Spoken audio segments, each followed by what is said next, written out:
If you follow the financial news, you'll often hear mention of the yield curve and what's happening to it at that point in time. But what is the yield curve? Well, the yield curve relates to the payments made to bondholders. In particular, the yield curve usually refers to government bonds and specifically US government bonds. So government bonds are basically government debt.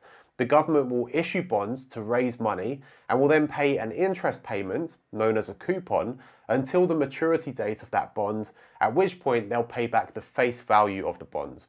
Now, US government bonds, also known as treasuries, are considered to be one of the safest assets that an investor can own. Since the US government is unlikely to default on these, they're considered to be as close to a risk-free investment as possible. So this means the coupon that investors will receive for a US bond is likely to be relatively low compared to other bonds. So we have the bond price and we have the coupon that's paid on that bond.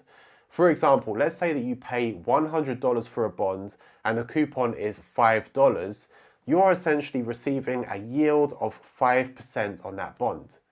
Now let's say things in the economy change, interest rates rise or they're expected to, or there's some other risk.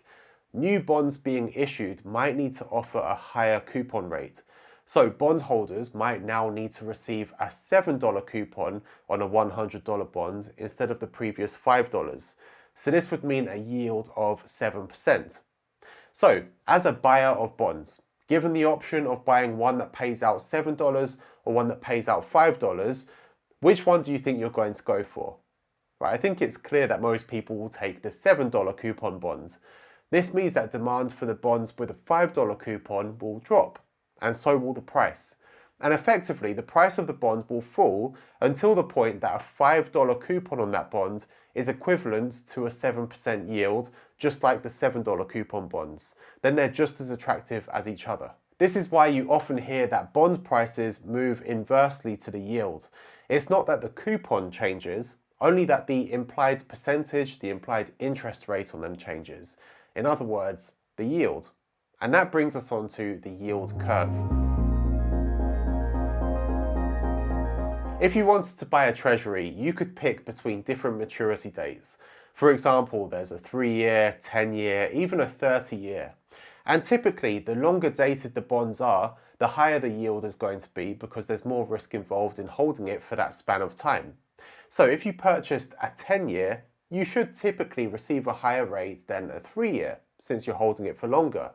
Now, if we take this yield from each of the bonds with different maturity dates and we plot them onto a graph where we have the yield on the y-axis and the maturity on the x-axis, the different yields would mean that we end up with a yield curve, which would look something like this. Since longer dated bonds usually pay more interest, the curve will usually slope upwards. Therefore, this is known as a normal curve. However, in some cases, the curve may become flat, or even slope downwards, which is known as an inverted yield curve. These yields are particularly important in the markets because they're used to determine other rates in the economy, everything from mortgages to car loans, as well as judging other possible investments.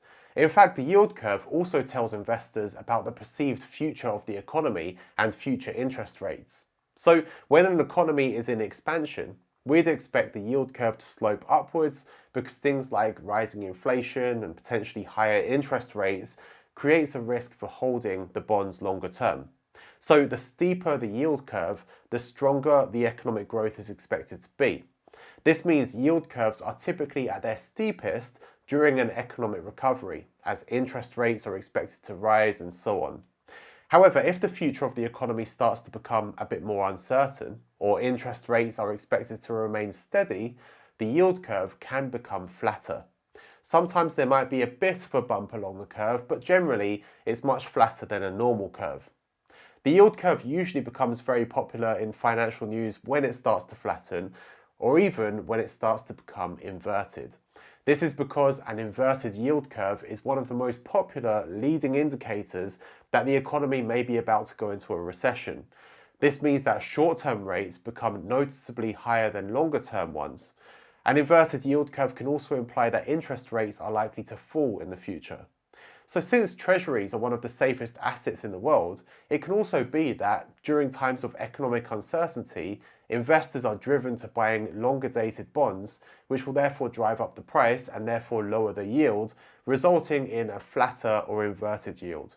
As the economy recovers, investors may sell treasuries, resulting in the yield curve going back to normal. So those are the basics of the yield curve, and hopefully, armed with this information, you'll now be ready to understand any references of the yield curve in the financial news and figure out what it's saying about the economy or the situation at that point in time. Hit the like button if you found this helpful or interesting, and if there are other topics that you'd like us to cover in an explainer video like this, leave a comment below. Thanks for watching, take care.